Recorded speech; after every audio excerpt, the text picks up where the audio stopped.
नमस्कार दोस्तों।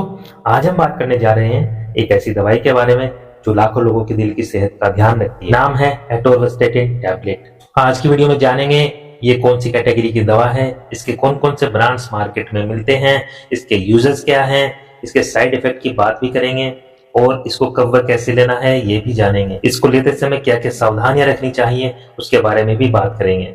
तो वीडियो को बिल्कुल ध्यान से देखिएगा ताकि पूरा कॉन्सेप्ट जो है वो आपको क्लियर हो जाए। चलिए वीडियो स्टार्ट करते हैं। तो सबसे पहले जान लेते हैं कि एटोरवास्टेटिन क्या है और किस कैटेगरी में आती है।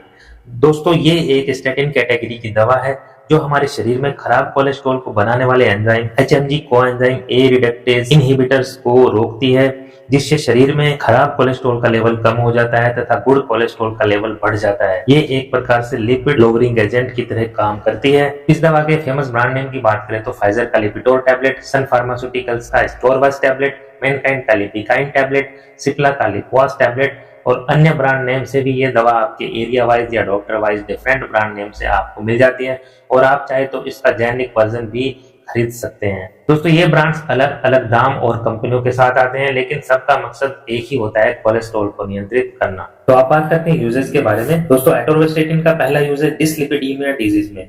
इस बीमारी में हार्ट की आर्टरीज और वेन्स में कोलेस्ट्रॉल जम जाता है, जिससे उनकी थिकनेस कम हो जाती है, जिससे ब्लड फ्लो में रुकावट होने के कारण हार्ट पर दबाव पड़ने लगता है।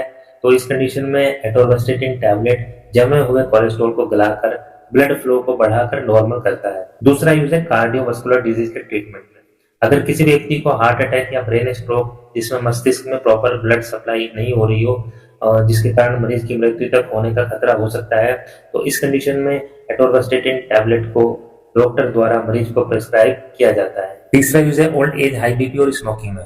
दोस्तों उम्र बढ़ने के कारण, हाई ब्लड प्रेशर होने के कारण या ज्यादा स्मोकिंग करने के कारण शरीर में HDL यानी गुड कोलेस्ट्रॉल जो होता है उसकी मात्रा कम हो जाती है, जिसको ठीक करने के लिए डॉक्टर मरीज को एटोरवास्टेटिन टैबलेट जो है प्रिस्क्राइब करते हैं। तो दोस्तों जानकारी के लिए आपको बता दें कि दो तरह के कोलेस्ट्रॉल होते हैं, HDL और LDL।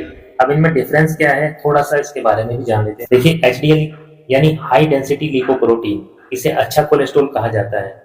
ये शरीर में ज्यादा कोलेस्ट्रॉल जो बन जाता है उसको लिवर तक पहुंचाता है, जहां से उसे शरीर से बाहर निकाला जाता है। दूसरा HDL जो है वो शरीर की आर्टरीज को साफ और स्वस्थ रखने में मदद करता है, जिससे दिल की बीमारियों का खतरा कम होता है। यानी जितना अधिक HDL होगा उतना अच्छा है।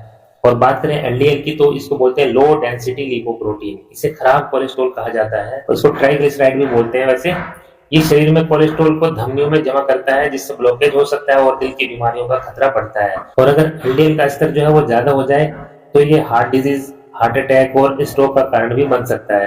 तो जितना कम LDL होगा उतना अच्छा होगा। अगला यूज है टाइप 2 डायबिटीज में। दोस्तों डायबिटिक पेशेंट जो होते हैं उनमें हार्ट अटैक या हार्ट डिजीज होने की संभावना बहुत ज्यादा रहती है। तो इस कंडीशन में भी डॉक्टर द्वारा पेशेंट्स को एटोरवास्टेटिन टैबलेट जो है प्रिस्क्राइब किया जाता है। तो अगला जो यूज है वो है एक्यूट कोरोनरी सिंड्रोम में। इसमें होता क्या है कि हृदय की जो कोरोनरी आर्टरीज होती है उनमें कोलेस्ट्रॉल जमने लगता है, जिससे हार्ट को पंप करने में परेशानी होती है। तो इस कंडीशन में भी डॉक्टर द्वारा मरीज को ये दवा दी जाती है। फ्रेंड्स अब बात करते हैं इसको कैसे और कब लेना चाहिए।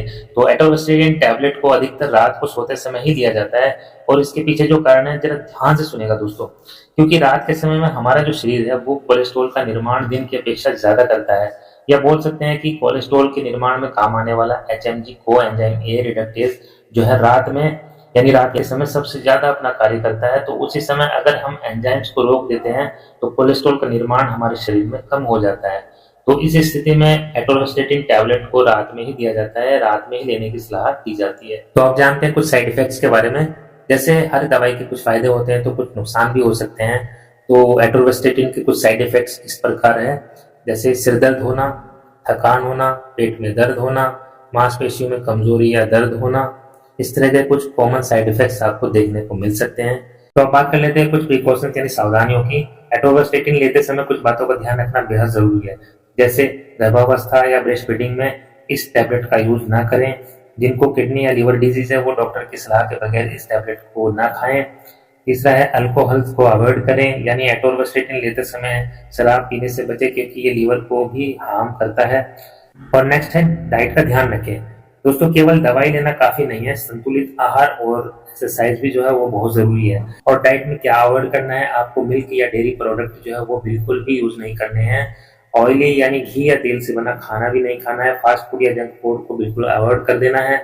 और जिन लोगों को स्टेटिन ग्रुप की मेडिसिन से एलर्जी है तो वो इस टैबलेट को बिना डॉक्टर की सलाह के ना लें। तो फाइनली दोस्तों अब बात करते हैं एटोर्वास्टेटिन की ड्रग इंटरेक्शन के बारे में। एटोर्वास्टेटिन टैबलेट को जो है इन दवाओं के साथ में नहीं लेना चाहिए, क्योंकि इन दवाओं के साथ में लेने से इसका प्रभाव कम हो सकता है और साइड इफेक्ट के चांसेस भी बढ़ सकते हैं। तो पहला है एंटीबायोटिक्स जैसे क्लेरिथ्रोमाइसिन या एरिथ्रोमाइसिन के साथ नहीं लेना चाहिए। एंटीफंगल दवाओं की बात करें तो ट्रेकोनाजोल, कीटाकोनाजोल के साथ नहीं लेना चाहिए। एंटीकोगुलेंट में जैसे वारफेरिन हो गया, इसके साथ नहीं लेना चाहिए। यानी जो ब्लड थिनर से खून पतला करने वाले उनके साथ नहीं लेना चाहिए। और जो अन्य कोलेस्ट्रॉल कम करने की जो दवाएं होती है उनके साथ भी नहीं लेना चाहिए, जैसे जेमेफ्रिजोजिल, फेनोफाइब्रेट। हृदय रोग यानी हार्ट डिजीज से रिलेटेड जो दवाइयां हैं जैसे रिचियाजेम वगैरह, इनके साथ नहीं लेना चाहिए। तो इस तरह से कुछ सावधानियां रखते हुए आप एटोर्वास्टेटिन का यूज कर सकते हैं, और वो भी डॉक्टर की देखरेख में। तो आई होप दोस्तों एटोर्वास्टेटिन को लेकर आपके जो डाउट्स है वो क्लियर हो गए होंगे। अगर कोई सवाल हो तो वो कमेंट करके पूछ सकते हैं। और वीडियो आपको अच्छा लगा तो वीडियो को लाइक शेयर जरूर कीजिए। चलिए मिलते हैं नेक्स्ट हेल्प वीडियो में। स्वस्थ रहे, मस्त रहे।